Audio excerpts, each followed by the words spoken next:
Class is in session, hitting the books on Pub Sports Radio, Monday, November 29th. Ian Cameron and Conor Mac with you, ready to break down another college football card. This is going to break records today for the shortest hitting the books show we've ever done by far. Not many games to deal with today on the slate, as we're down to conference championship week in college football. And of course, next week it's only going to be Navy Army. So next week, there won't be a show, and I believe we'll have a bowl show in 2 Mondays from now, but we'll plan that out in the next couple weeks. So we won't have a show next week because really next week there's only Navy Army. We won't be on next week. So this will be one of our last shows for hitting the books for the football season. It's been a hell of a ride this college football season, and it's stunning that it's almost already come to its conclusion. But we'll preview every conference championship game on this show today. And we'll also look at the Thursday NFL game, and we'll do that right now. We will start with Thursday NFL.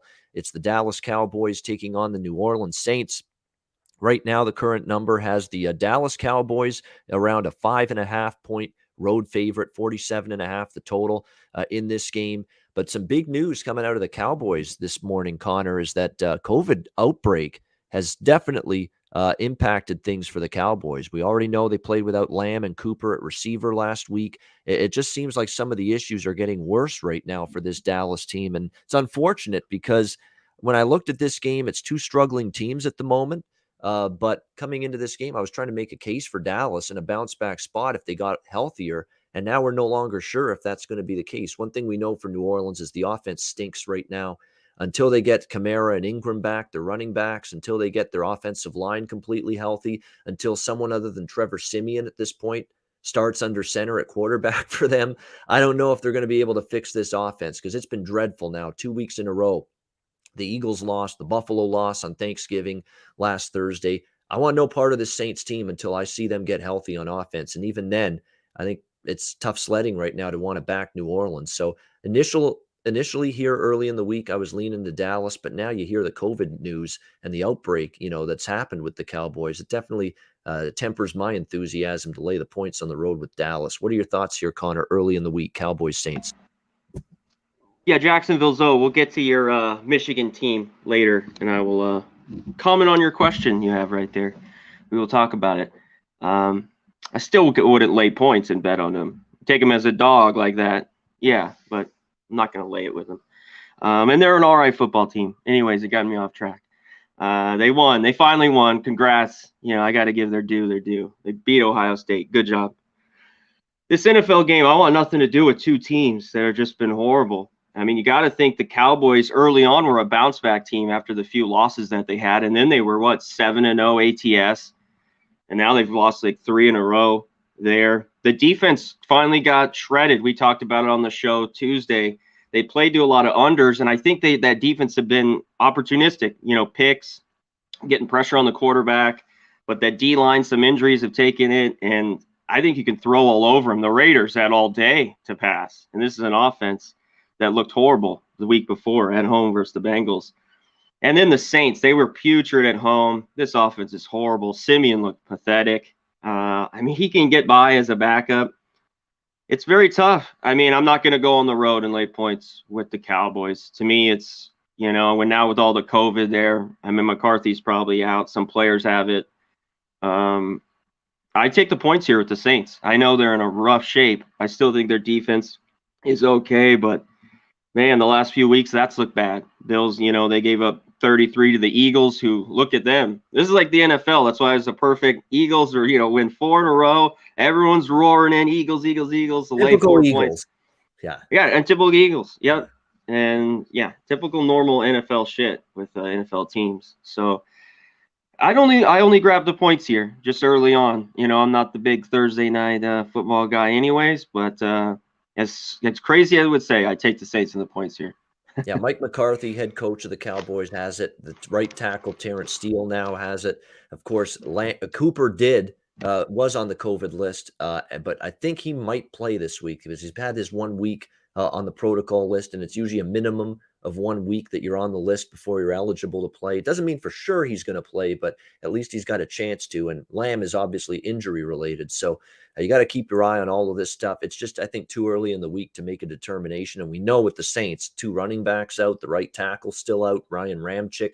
They had left tackle Teron Armstead back, who's a really good player on the O-line for the Saints, and it didn't seem to make a damn bit of difference. They did nothing against Buffalo on Thursday night offensively. So that's why it's difficult. The under might be the way to go. Mike Smith in our chat saying maybe look under the total. It would be hard to deny that right now, early in the week. All right, let's turn our attention now to college football.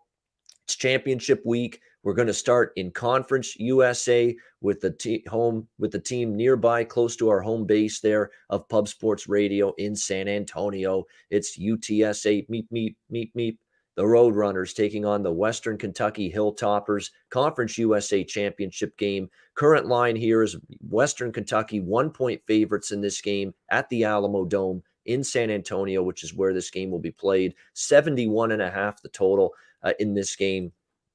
Now, it's funny, before this show, we have a little Twitter DM group chat with me, Connor, and Jose behind the scenes. And Jose was saying, someone might need to talk me off the ledge betting UTSA. I hate to break the hearts of Pub Sports Radio and the folks in San Antonio, Southtown 101, and all the locals, but I'm worried about this game for UTSA. I really am, because they had their first loss, obviously, against North Texas in a clear down spot for the Roadrunners after that thrilling win against UAB the week before, which clinched the Conference USA championship appearance. And then last week, they just fell flat predictably. I didn't expect them to get romped by 22 points, but I didn't expect their best game, and we got far from it. Turnover machines they were throughout that football game. UTSA and North Texas took advantage of it. But this is more about what I'm seeing from Western Kentucky.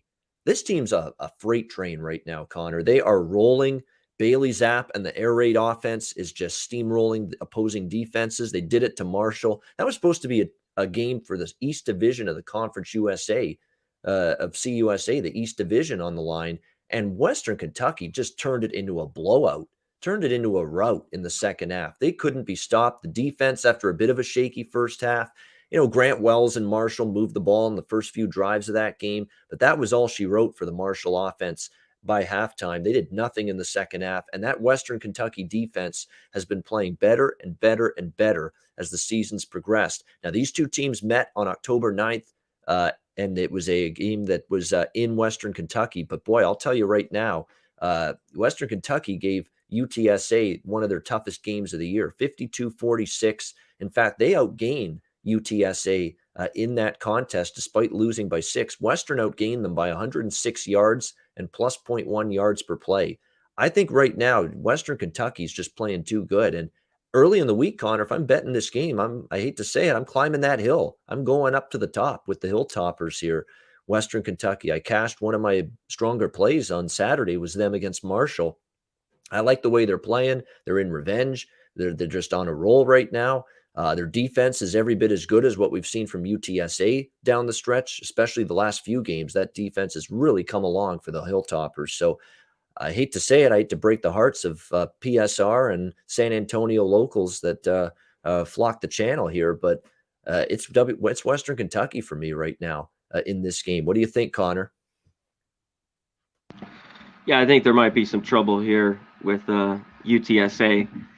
We see it a lot as years go on. Teams, are extremely good early on, and they're really good against the number, and they just kind of fallen apart. I know that was a total flat spot. The game meant nothing. I still at least a shitty sour taste going into this game, getting your ass whipped. And it disrupts your momentum and your rhythm and everything that was going into that for UTSA. I agree. Yeah, so and I've been with you. I've been on Western Kentucky, I think 5 straight weeks. It might have only been 4. I've took them every week here against FAU, Rice. So yeah, I'm with you here. I think the defense has been improving. They were against some shittier teams, like Rice, Middle Tennessee. And they want a little revenge, this spot that you talked about, that thrilling 52-46. Obviously, both teams know they can move the ball on each other, so it should be thrilling. I mean, I'm not crazy about it. I think Western Kentucky go in there and beat them, but I think it's going to be a back and forth battle. I think points will be scored. And if Western Kentucky's defense has gotten better, like we've seen, if it's for real, they will win this game. I don't know if it's for sure that defense. We'll see. Yeah, it should be a good one, though. Looking forward to it. Yeah. Friday night Conference USA championship game. And by the way, the thing that Jacksonville Zoe's talking about UTSA's defense, you're right, it has struggled a bit lately. UAB moved the ball up and down against them with their backup quarterback, Dylan Hopkins. USM, Southern Miss even, had some success. UTEP scored some points on UTSA. And then the last three games, Western Kentucky's defense is actually 1 yard per play, 1 full yard per play better than UTSA's defense. So it's cause for concern here. I think Western's the side for me in this game going into it on Friday. Next up, we've got the Pac-12 championship game. We've got Oregon taking on Utah. Utah right now, 3-point favorites in this one, total 59.5 here across the board. It'll be interesting to see how this one plays out, but you've obviously got Oregon in revenge. They got absolutely obliterated by Utah in Salt Lake a few weeks ago. However, this game will not be played at Salt Lake. It is important to point that out. It is going to be a neutral field environment here for the Pac-12 championship game at Allegiant Stadium in Las Vegas, Connor's neck of the woods. So we'll see how this one plays out with the Ducks and the Utes. I always get leery in these spots, kind of like what we just talked about with Western and UTSA. The avenging team often wins the title game if they lost to them just recently. I found that has happened a lot. That's just the team that won the first meeting just gets too comfortable, relaxes a bit too much, thinking, hey, we just beat this team a couple weeks ago. And then Oregon comes back strong here and maybe gets revenge. And they go above and beyond preparing and making adjustments based on what happened a couple weeks ago. So that part of it concerns me. At the end of the day, though, the one thing that does bother me, and this, because I would still lean Utah, although I don't love Utah anywhere close to what I liked a couple weeks ago. But with Utah, they still have a matchup advantage to me where they can stop the run. And again, when Oregon is neutralized running the football, it puts a lot more on Anthony Brown. Now, I know Anthony Brown had one of his better passing days against Oregon State, but come on, Utah's got a better defense than Oregon State. So I think it'll be tricky for him to be counted on to throw the football. So I cashed with Utah 2 weeks ago, and I still lean to them here, but I got to admit, I'm probably going to pass and not even bet it because I am worried about the revenge situation and Oregon coming back here strong with a better effort and a better game. And I'll say this right now, if Oregon plays like they did last Saturday, this time around, and it doesn't have the mistakes and the turnovers they had and the bad special teams against Utah that they had a couple weeks ago, then they're going to have a chance maybe to exact some payback here. So this is a tricky game for me. What do you think, Connor? Pac-12 title game. Yeah, you've nailed on a bunch of things here. It's just, it was perfect for Utah. They're in Salt Lake. That's where I back them. I thought that game was pretty obvious. Neutral field, I don't love it. I still think Utah's the better team here. I'm not fooled a little bit. Oregon beat their little brother up, in the end, and they came out great. I got to give it to them. When teams are good, I got to give it to Oregon. They came out on fire. Brown was throwing it. I think Oregon State was just shocked, and it was too late to come back with, in the end with those points. I think they lost by 8 or 9. But Oregon, I think, will be better. And yeah, this is the second time around. It's not going to be easy. The problem is, I just can't back Oregon. I think it's just a stay off game for me. In the end, I think Utah is the better team here on a neutral field. But do you want to lay 3? I don't know. I'm not so sure. Total's right where I thought it'd be. 59. I thought it'd be right there. 58, 59. Could go over. Could just stay under, I think, here in this one. So, yeah, this is a pass for me, I think, as well. I lean Utah. I think they're the better team all around. I think Oregon took care of business at home last week and a great first half, but I haven't been convinced of this team all year. So I like Utah a little bit. All right, we go to the big Saturday now, the rest of the games, the Big 12 championship game, Baylor Bears, Oklahoma State Cowboys. Right now in this one, we've got Oklahoma State around a 5.5, actually down to 4 now. In most spots as home favorites. So we've seen some movement here toward Baylor. The total 46.5, total's gone down as well going into this game. I got to admit, I think the money move on Baylor makes some sense. And this is someone that's loved Oklahoma State all year, but Baylor can match Oklahoma State defensively, or at least come very close. I mean, Baylor's defense has been good. And I was impressed, believe it or not, with Baylor last weekend. Not the greatest of spots. A lot of pressure to make sure they win that game to ensure their participation in the Big 12 championship game. And yeah, they escaped 27-24, but they also didn't have Jerry Bohannon. at quarterback in that game. It was the backup quarterback, Blake Shapen, in the game there for Baylor. And yet he comes in and he has a pretty solid game, 20 of 34, Yeah. 254 through the air, 2 touchdowns. They ran the football. Abram Smith was great on the ground for Baylor. And the defense gave up a few plays to Texas Tech, but they did what they did. They got the stops when they needed them at the key moments of the game and held Donovan Smith, the quarterback for Texas Tech, in check. I think this is a close game, down to the wire, 2 good defenses. So anytime you can get more than a field goal in what I think is going to be a close game, and I'll say this about the Cowboys, Connor, some leakiness with their defense against Oklahoma. Now, I know Oklahoma can move the ball. They've got great talent on offense, Caleb Williams, Kennedy Brooks, good receiving core. But still, that was the first time all year we've seen Mike Gundy's defense look a little ordinary, look a little average in that game in Bedlam on Saturday. So we'll see how they fare here. Again, will Bohannon be ready to go at quarterback for Baylor? That remains to be seen. He's day to day. They'll monitor his progress throughout the week. That was the latest update from Dave Aranda, the head coach for the Bears. So we'll keep an eye on that. But early in the week, Connor, I'm leaning toward taking the points. And I find in these Big 12 title games, the underdog is cashed more often than not in recent years. So I'm leaning Baylor right now. Connor, what are your thoughts? Baylor, Oklahoma State? Yeah, I think Bohannon's a big key here. I know the backup that he played well. I mean, I watched the whole second half. I needed that missed field goal for the under. So there at the end there, 51 and a half. It's 51. But he played well. The defense did well, just enough. You're right. Oklahoma moved it on him, in spots. But I still think Oklahoma State's the better team here all around. But I laying 5 points. You talk about it in these conference games. I don't think it's going to be easy. But I think both defenses are where it's at in this game, especially if Bohannon isn't in there. At Baylor at times has struggled moving the ball. Some games they've looked really good. Bohannon's been great, and when he's struggled a little bit, they've had some tough ones. This one's difficult for me. If I know he's in, I kind of lean Baylor. I wish I was getting a touchdown with Baylor. When I really think about it, I would have loved it. So it's just a lean with me here with the points with them. Yeah, it's 5 actually. I got it wrong. It's 4.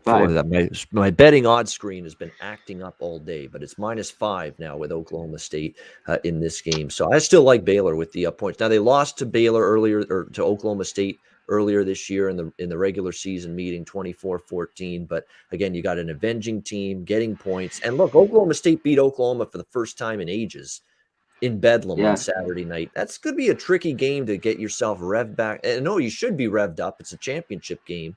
It's a chance to maybe be on the outside, at least give yourself a puncher's chance at the playoffs if some chaos happens this upcoming week if you're Oklahoma State and you win this game. But still, to beat Oklahoma, it was an emotional game down to the wire. Can you pump yourself back up again and play just as well a week later against a very good team like Baylor and a very good defense? That's going to be the big question mark. And Spencer Sanders too, who's improved, but now one of the better defenses he's played. So there's some things to be concerned about with laying 5, in my opinion, here with Oklahoma State in this one. But it's a good game. We'll see how it plays out. Next up, and that's in Jerry's world, by the way, Arlington, Texas, that game in the Big 12 championship. All right, the Marathon MAC championship now. Next up at Ford Field in Detroit. That's where they play this MAC championship game every year. Kent State and Northern Illinois. We've got Kent State 2.5-point road favorite, 72.5 the total in this one. These two teams ended up playing one hell of a football game against one another during the regular season, 52-47 in favor of Kent State, back and forth, 681 to 663 in total yards, 99 points in those games. It's just difficult, Connor, to bet Kent State games over the total, or under the total, I should say. It's going to be indoors at Ford Field. There's not going to be any, weather issues or wind or anything like that. You're going to see probably both of these teams have a good chance to go up and down the field. I remember we talked about Kent, Northern Illinois when they played during the regular season on this show, and we talked about how, Kent's run defense isn't good, and that's probably a problem against Northern Illinois because they can flat out run the football, averaging 262 on the ground and 6 yards per carry. And when they can run the football, it makes Rocky Lombardi a better quarterback for the Huskies. But on the flip side, the weakness for Northern Illinois' defense is the pass defense it's really fallen apart. And really, to be honest, their run defense has really had issues. And we think of Dustin Crum and Kent State, this explosive, fast-paced, up-tempo offense, as being a team that can throw the football, and they can, but they're just as good running it as well. And we've seen the Northern Illinois run defense really start to regress and be worse in the last few games. The last few games, their numbers against the run for NIU defensively are not good. And that could be trouble here when you've got to ask to stop Marquez Cooper, Xavier Williams. I mean, you've got guys that can absolutely run the ball for Kent State. They've got a dynamic receiving group led by Dante Cephas and Kashawn Abram. I mean, it is just a dynamic Kent State offense, and they won the first meeting. I'm going to just – I don't know if I'll bet Kent here. I probably won't. I'm just going to root for my 14-1 on Kent State to win the MAC. We're still alive with that. I hope they win this game. I hope they pull through. It's tough to beat the same team twice in the same season. I lean Kent, but I'm just going to lay off. I've got my ticket, to win the MAC. Why would I bet Kent State here in this game? If anything, I would hedge a little bit with Northern Illinois maybe in this game, but I would still lean Kent. And I guess over or pass, is it a high number? I mean, we're talking 73 in a championship game, but it's just difficult to bet a Kent game under right now. What's your thoughts, C-Mac? Yeah, this was kind of Northern Illinois' only game they lost. Close game. They lost by 5 here. You talked about the 52-47 game. Every other close game, they won by a ton of games. 2 or 3 by 1, by 2 a couple to Eastern Michigan. Won the first game of the year to Georgia Tech, the big stunner. Stunned the shit out of me early on. Both teams will be able to, Northern Illinois will be able to run the ball over Kent State. Kent State will be able to do probably whatever they want to do on offense. Kent State's been rolling. I think they had some troubles early on, but they've been getting their shit together lately, and their defense has played a little bit better, I think. Can they win again and cover? I'm not so sure. I've liked this Northern Illinois team all year long. I'd have to take the points with them a little bit with the lean. I don't know if I'm going to bet this game. It's not really exciting to me. That total's up there. You got to think it might get over, but I don't know. It would drive me nuts if it didn't. If I betted and it stayed under. So I lean Northern Illinois, get the 3. This might go up a little bit. I don't know. I think people are really loving Kent State right now, how they've been playing. Yeah. There's 3s everywhere, right?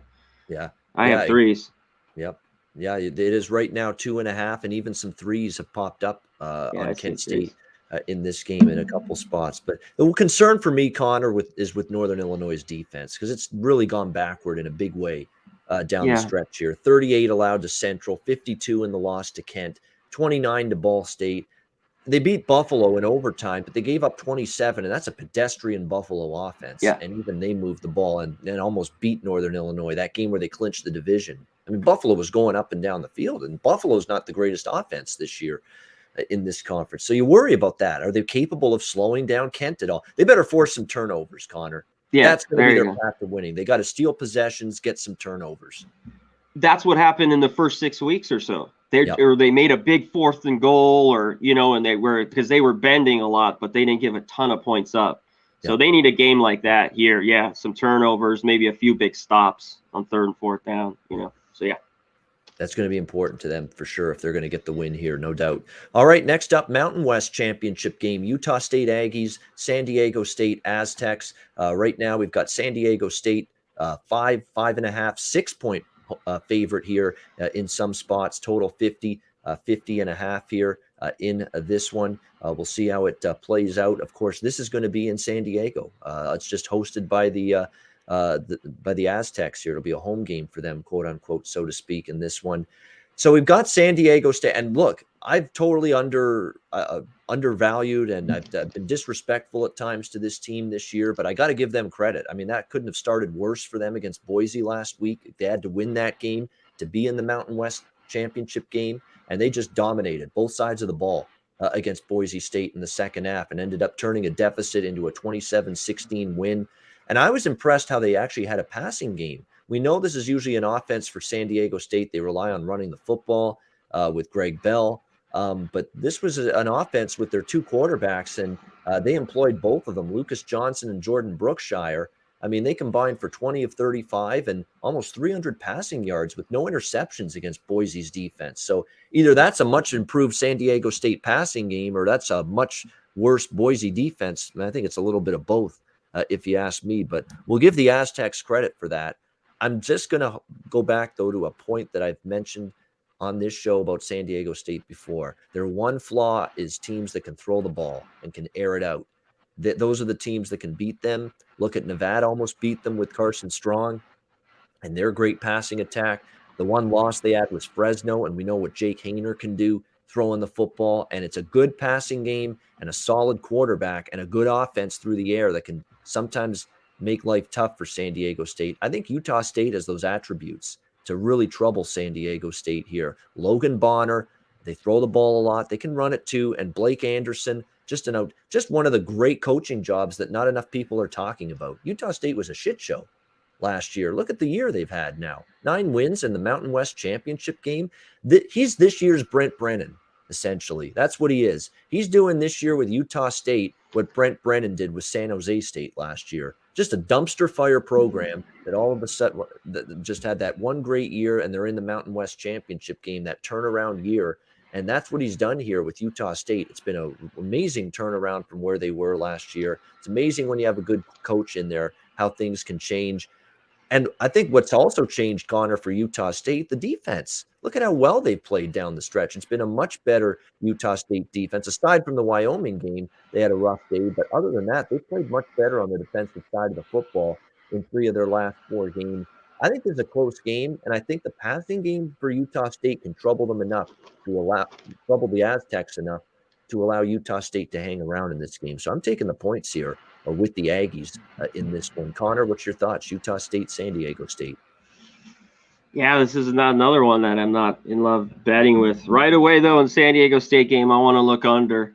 I mean, I know Utah State can throw it, but even those games with Fresno scored 30, UNR, they held them to 21, and there was a lot of points there early. They seem to play better in the second half. I think the total's a little high. You're right. The teams that can throw it, those 2 teams did well, but I don't know if it was that well. The problem is laying points with San Diego State, a touchdown. I think they're better than Utah State. Utah State's had a great year. I still think San Diego State will be able to run it on them. And this kind of will be a win for them. Will they cover? I'm not so sure, but I think San Diego State wins this game, and I lean under. As much as I love Utah State all year, I got to take the Aztecs, lean with them a little bit in the under. All right, we go to the Sun Belt Championship game, App State and Louisiana Ragin Cajuns. We've got right now in this one, Appalachian State 2.5-point favorites, 53 the total in this one. I like Appalachian State here. I do. And it's revenge for them. Louisiana just crushed them earlier this season back in October, 41-13. But you talk about better who I find in these conference championship games, you've got the avenging team that's played the better football down the stretch. Oftentimes they're the team that's going to come out victorious. And I think you might say that for App State. Now, look, Louisiana had a great win against Liberty, but man, Liberty just turned the ball over recklessly, endlessly in that game. Just one turnover after another. It was a complete debacle. It was a bit of a sleepwalk against UL Monroe last week, but the bottom line is I like the balance attack that Appalachian State has in terms of the run game, the passing game, and I've been impressed with Bryce. Let's be honest, Bryce has had a nice year. I finally, stepping down in class, not playing at Power 5 schools anymore like Clemson and Duke, and now all of a sudden he's having some success. They've got a terrific double threat. They're double the jeopardy, if you will, at the running back spot with Nate Noel and Cameron Peoples running the football. And Louisiana, let's not forget too, the Napier situation. He's off now. Took the Florida job. How is that going to Is that going to create a ripple effect and distractions and disappointment with Louisiana a bit going into this game? And he's going to coach this game, obviously. He's already announced he's coaching this game. He's going to coach the bowl game for the Cajuns in this one. But I like the way App State's really not just beaten teams, they've beaten up teams and they've destroyed teams down the stretch with revenge. I like App State here. I think they get the win in this one. What do you think here, C-Mac?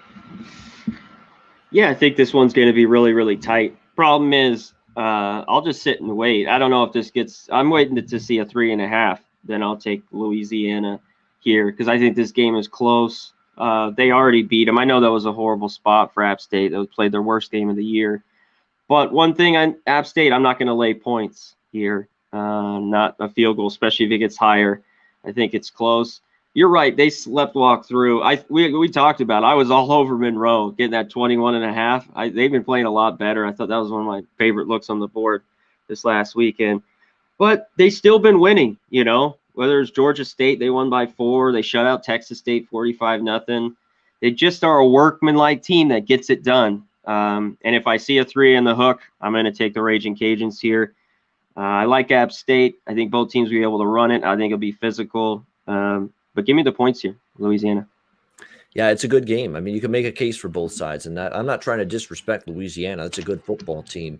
There's no question about that. But definitely, I think it's a situation here where Louisiana is more than capable of winning this game. I like the way it sets up. Perhaps I like that their run defense has been stifling. Less than 60 rushing yards per game allowed for App State in the last 3 games. So it has definitely been a very much improved run defense. But definitely, I think is going to give them a chance. I still think with Levi Lewis, he's a good quarterback, but when he's got a run game that's shut down and neutralized, he's not as effective. We'll see if App State's run defense can remain very good and strong again, like it's been in the last few games when they play on Saturday. All right, the AAC championship, the American Conference Championship, Houston and Cincinnati. We've got Cincinnati 10.5-point favorites here, 54 the total. Again, this is going to be at Nippert Stadium here, home of the Cincinnati Bearcats. This game, I'll tell you what, my Cincinnati, I went against them with SMU, and I did go against them again with East Carolina, and bad decisions. They win and cover both games. And look, Houston's going to be a very, very game opponent for Cincinnati. I mean, this is a good Houston team. Clayton Tune and the offense has been good. This is going to be one of the best defenses that Cincinnati's faced this year.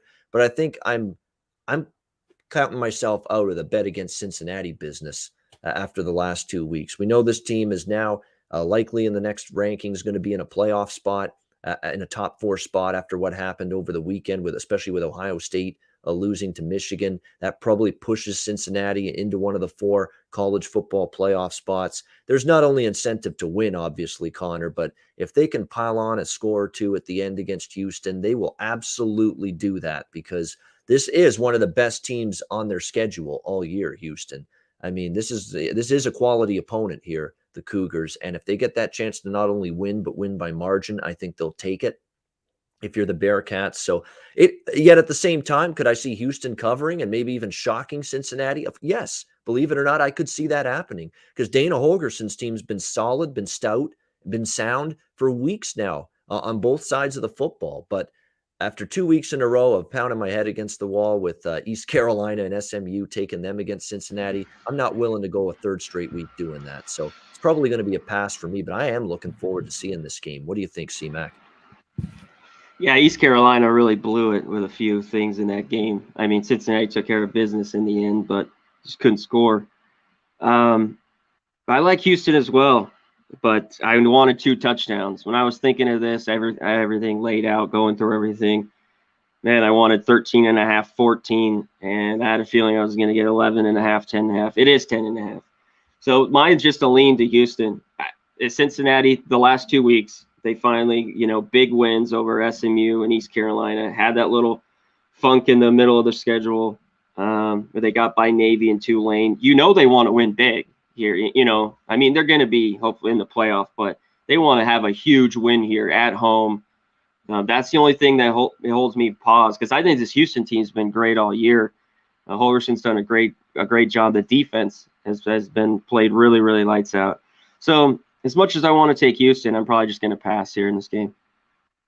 Yeah, I mean, you look at the numbers for these 2 teams, and look, Houston actually offensively, they're right on par with Cincinnati, and defensively, believe it or not, Cincinnati's better yards per play, but Houston's defense is better total yards per game allowed. So that's why this is tough for me. I mean, Cincinnati wants to win and potentially win and extend by margin if they can, but Houston's talented enough, and I think matches up well enough to really be right there toe-to-toe for Cincinnati, with Cincinnati in this game.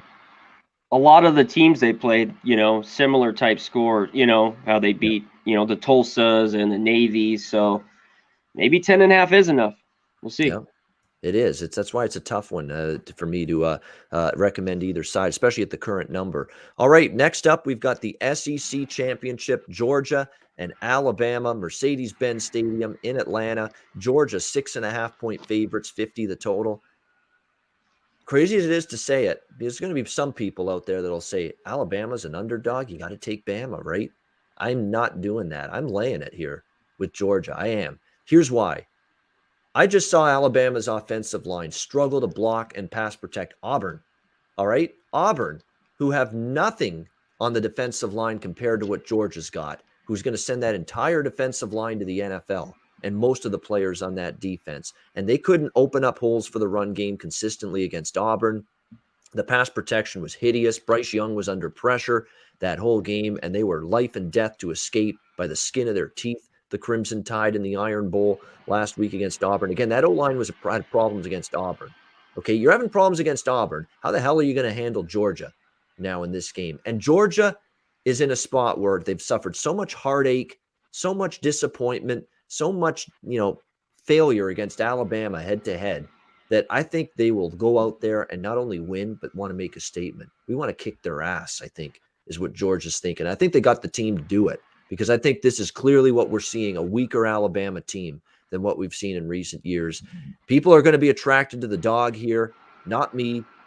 This run game is terrific. The dual running backs that they have, they can both get it done. Stetson Bennett is now playing with confidence at the quarterback spot for Georgia, making plays through. And look, Alabama's defense is good, but Georgia's balanced attack can cause them problems. And I think this is a statement for Georgia's defense that, hey, we can shut down this Alabama offense, especially after what we saw with Auburn laying the blueprint last week. If I'm betting this game, I'm laying the points. It's the only way I would go in this one. What do you think, Connor? SEC Championship.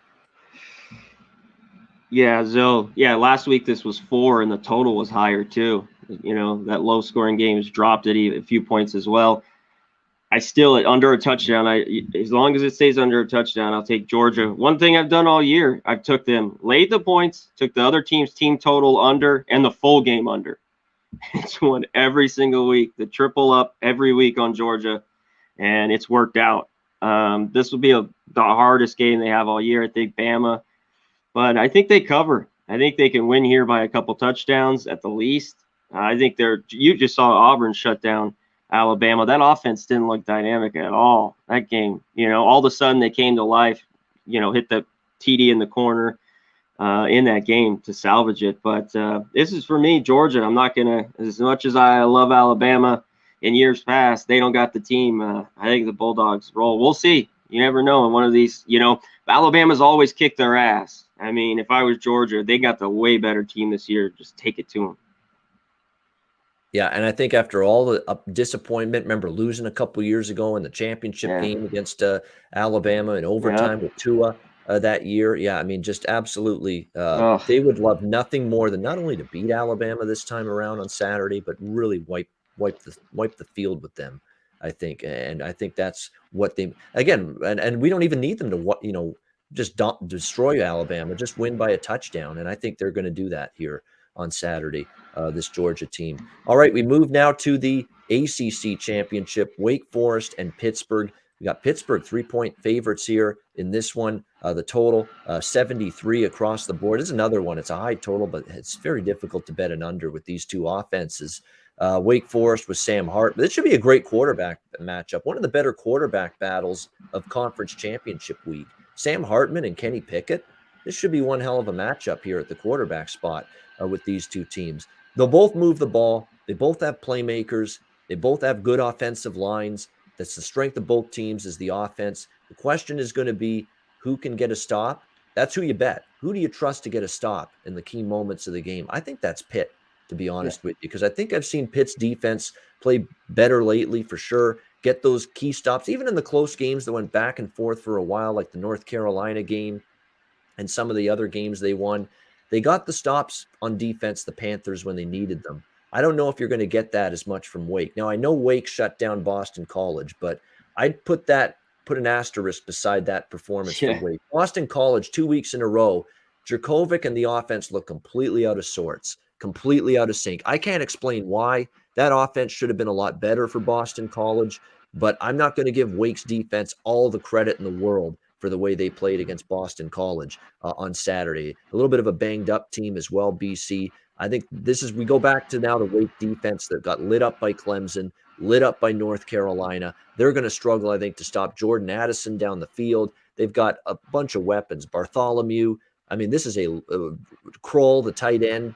Of course, Pickett throwing the ball to all those guys. It's a very, very dynamic Pitt offense. And I think at the end of the day, who can I count on to get me a defensive stand at some point when I need it? I think for me, that's Pitt. So I'm on the Panthers here. Pitt Panthers minus the 3 in this one. And I would only bet over the total when it comes to the total. What do you think, CMAC, ACC championship? I think this will be a good one. I think the line's perfect here. This is, Pitt minus 3 is right where it would be.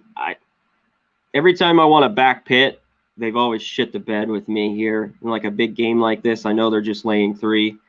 But I can't trust Wake in the defense. You talked, if I had one team to choose, it'd be Pitt to make a stop. But I just see this one going back and forth. To me, I think you can. I know it's 72.5. It's extremely high, but I'm not taking the under. I think it's just over or pass in this one. I think both will go up and down on each other. For some reason, I always like Wake. I wish I was getting a few more points with them. I'd like it, but yeah, I'm probably not going to bet this one. But if I had to, give me Wake. Give me Wake in the upset here. Give me the points. Take a money line. And I think the element of Kenny Pickett having by far, this is going to be his greatest spotlight game of the season. It's ABC. It's going to be Saturday night, ACC championship. You talk about motivation. I mean, not just for your NFL draft stock, but everything. And I could see him, especially with a defense that we know is a little more than a little bit shaky for Wake Forest.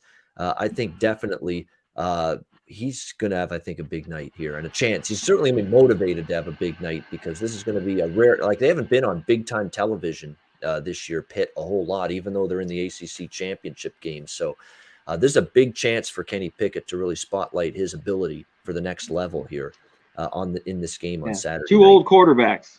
Yeah. 2 old gunslingers out there. They've been there like 5 years apiece, these guys, it seems. Hartman and Pickett. I know it's going to be weird. Pitt's going to have another quarterback besides Pickett next year. Shocking because it feels like he's been there now for a decade. Feels that way anyway.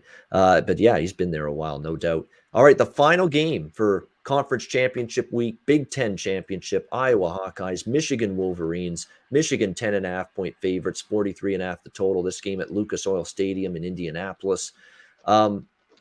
Man, Michigan has the potential to roll here, but they're coming off the win of a lifetime. They've never beaten Ohio State, very rarely, 15-1 for Ohio State against Michigan the last 16 before Saturday. And then Michigan finally beats them. And now can you trust them to have that, just bring yourself back down to earth, calm down. It was a huge win, but get it out of your system. You still have to win this game to be in the playoff if you're Michigan. Calm down, focus. If they are, they could roll past Iowa here because I don't trust Iowa's defense or offense to score points consistently. We just don't. I mean, Nebraska gifted Iowa that game on Friday, or else Iowa may not even be in this Big Ten championship game. It would have been Wisconsin instead. So I trust Michigan, though, to have the right mindset. I really do. And when you look at Iowa, how do they move the football? Well, obviously, they got to run it to have any sort of effectiveness. We can't trust the passing game whatsoever for the Iowa Hawkeyes. You look at the Nebraska or the Nebraska game, both quarterbacks, they used both of them, Alex Padilla and returning Spencer Petras from injury, 13 of 27. I mean, sub 50% completions, just terrible in that game. That's not going to cut it against Michigan. So you worry about that in this game. I would lean Michigan. I don't know if I'll lay the doubles, but I'm certainly interested in the under in this game, and maybe even better than that, an Iowa team total under. That might be the absolute best look in this game. Under 17.5 for the Iowa team total. I think that's actually the best bet. Then you don't have to worry about whether Michigan covers as double-digit favorites and just trust that the Iowa offense is going to do what they've done a lot lately, and that's struggle to move the ball and struggle to score points against a pretty good team and pretty good defense. So I lean Michigan, but I think the Iowa team total under 17.5, to be honest with you. I think that's the better wager to make. What do you think, Connor? Iowa, Michigan? Yeah, Iowa just doesn't have the offense, I think, to get it done here. And one thing early on was the defense backed them up. They got all those, big turnovers and then all the injuries to the secondary, which was a bright spot for them. They're just not the same defense. So that's leery here. I was going to want to try to slow this game down to a crawl, both teams, especially them, though, to keep it close, because I don't think they have, as good a team here. But Michigan's coming off, the massive win, the biggest win in 15 years or whatever. They haven't beat Ohio State in 10 years. So I think Michigan's better. It's just, do you want to lay the 10.5? I don't, but anyone that does, good luck. Still, it's Iowa. It's not easy to watch, right? It's pretty ugly football. So it's probably a game I'm going to stay off here. Maybe lean under. The team total's interesting, you mentioned. I don't know. I might not get involved here at all. Yeah, Cade McNamara, I don't think many quarterbacks have improved more from the start of the season to the end of the season than McNamara. He's gotten a lot better throwing the ball. Of course, it helps when you got Blake Corum and Hassan Haskins going nuts running the football like they did. Like that O-line, that's who you salute for the win against Ohio State. That O-line, they did. The Wolverines' offensive line just drove Ohio State's defensive front off the football, off the line of scrimmage the entire game with that run game. Yeah, and that was their weakness, Ohio State. I mean, it looked good the last few weeks against some shitty teams, but Michigan just manhandled them in the trenches for sure. Yeah. There's no way I'm on Iowa in this game. It would be Michigan or nothing, but I think I like the Iowa team total under. That's the bet I really like in that game. The concern too for Iowa is that defense is a little more leaky than it was early in the year. Their overall numbers, 315 allowed per game total yards, 4.5 yards per play. The last 3 games for Iowa's defense, 350 total yards allowed, 5 yards per play. So that defense has regressed and taken a step back, the Hawkeyes defense, the last few weeks. They lost to Illinois. Illinois moved the ball pretty well in that game against Iowa. Or actually they beat Illinois, but Illinois moved the ball. Minnesota moved, even Nebraska last week moved the ball. And they all got into the 20s against Iowa. So that Iowa defense isn't the shutdown, just completely locked down defense it was early in the season. So that gives you a chance, I think, if you're Michigan, to not only win the game, but maybe cover this number, laying double digits in this game. All right, briefly, Sunday NFL whip around. I don't really have a whole lot, to be honest with you, with the Sunday NFL whip around as of right now, early in the week. We've got a couple of spots that I'm kind of interested in. Houston, believe it or not. You talk about a flat spot for Indy after a demoralizing loss to Tampa, where they led most of the game and they lost. It might be a good, ugly home dog, Houston there. And look, last time Houston faced a divisional opponent, they beat Tennessee in a stunner as big dogs. So maybe I get interested in Houston. I like the over in the Chargers-Bengals game. That's really the one I bet early in the week that I like quite a bit. I think Chargers-Bengals goes over the total. I think that's a high-scoring game. Connor, any thoughts early in the week for Sunday NFL?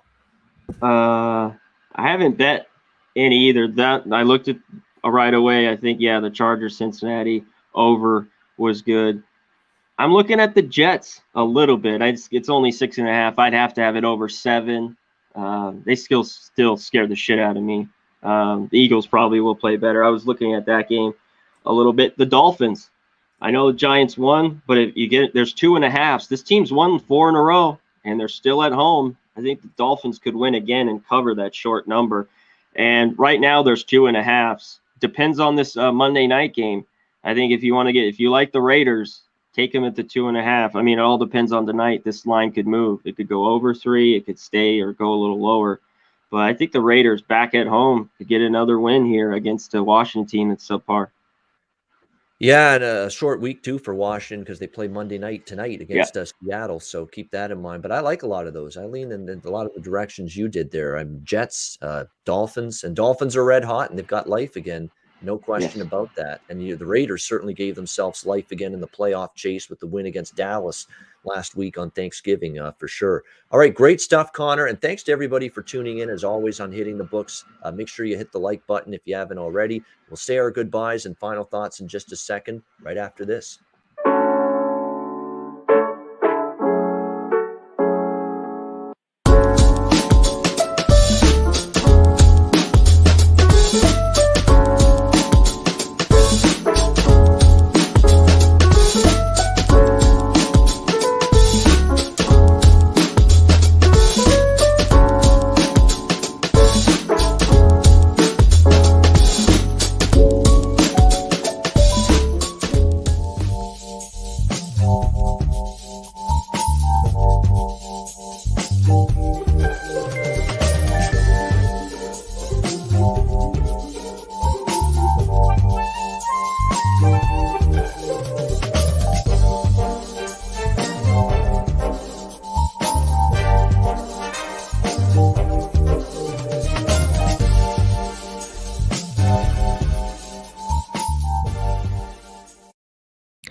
All right, Southtown 101. When you're in San Antonio, Texas, stop in. Great food, drinks, live music, DJs, and karaoke. Manscaped promo code PubSports, 20% off your purchase. Lawnmower 4.0, any Manscaped product, get 20% off with the promo code PubSports. And mybookie.ag, promo code PubSports. Great time of year with NFL, college football, conference championships, bowl season approaching, NBA, college basketball, NHL. It's all going on right now. So sign up for an account at mybookie.ag. Bitcoin accepted currency for your deposit. Mybookie.ag, promo code PubSports. All right, another great edition of Hitting the Books, a much shorter one than the marathon editions that we've had for most of the season, but still a great show. We hope we got you ready for championship week in college football. Don't forget, we're back Saturday, 10 a.m. Me, Connor, DJ Big Boss, Big Ragu, our final thoughts on the college football championship card Saturday morning. So make sure you join us for that here on Pub Sports Radio, 10 a.m. Eastern. Connor, any final thoughts before we say goodbye? No. This was a good show. There is another football game, and this horrible garbage, Chase Garber, was horrible the other night. Chase garbage again, just when I needed him. Garbage. He Yeah. couldn't score a freaking TD in the second half to get my over. USC, Cal goes over 57. SC doesn't play any defense. They'll score. I think Cal finally get it. Those sons of bitches couldn't give me the over. That's it. It's a makeup game. Neither team can go bowling now. It's a pass for me. I want no part of that game, USC and Cal. So there you go. Jose, you got final thoughts.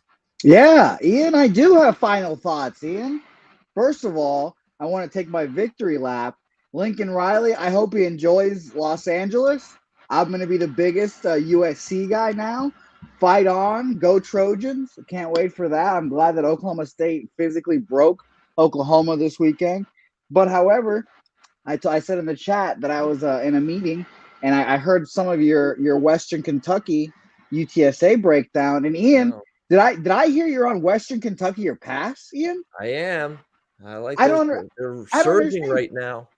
See, Ian, I don't understand. Game for those Road Runners. I'll tell you why I don't understand here. Last two games for the Road Runners, UAB, toughest opponent of the year by far. A great game. Defense didn't play that well, but I think we could just say it's a great win by a team. I think this past week, which is the game I was in attendance at, I was there in the rain. It was a terrible time. I didn't enjoy it at all. I think we throw that game straight out the window. Throw that game out. It didn't mean anything for the Road Runners. They literally hadn't played in the elements all year. They couldn't hold on to the football. Frank Harris gets sat at halftime. I like I said, guys, I might be doing something very irresponsible this Friday and making a significant wager on the Road Runners because I am baffled by this line and baffled that it keeps moving.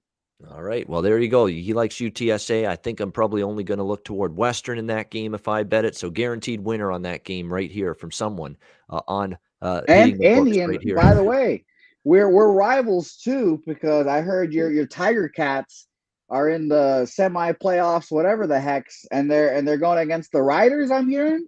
Who are we going against? We're going against the Argos. Nobody blows like the Argos. My Ticats are going to take them down and go to the Grey Cup here in my hometown. Well, I can see it coming. Ian, in keeping in tradition of the Betting with a Bag show, I'm obviously rooting against the Tiger Cats. So go Argos. Yeah. Let's go Argos. That ain't happening. Thank you very much, Jose. Good time for you to bounce out talking that shit. Very good timing with that to bounce out. All right, speaking of bouncing out, we're bouncing out. We got the NBA Pub Hub coming up right now. I'll be joining that show. We got Connor and Maxwell Smart right after that with Net Profit College Basketball at 5 p.m. Eastern. So join us for that coming up right here on Pub Sports Radio. For Conor Mac, I'm Ian Cameron. Have a great week. Enjoy Conference Championship Week in college football. Cash some tickets, and we'll see you again next time right here on Hitting the Books in 2 weeks on Pub Sports Radio.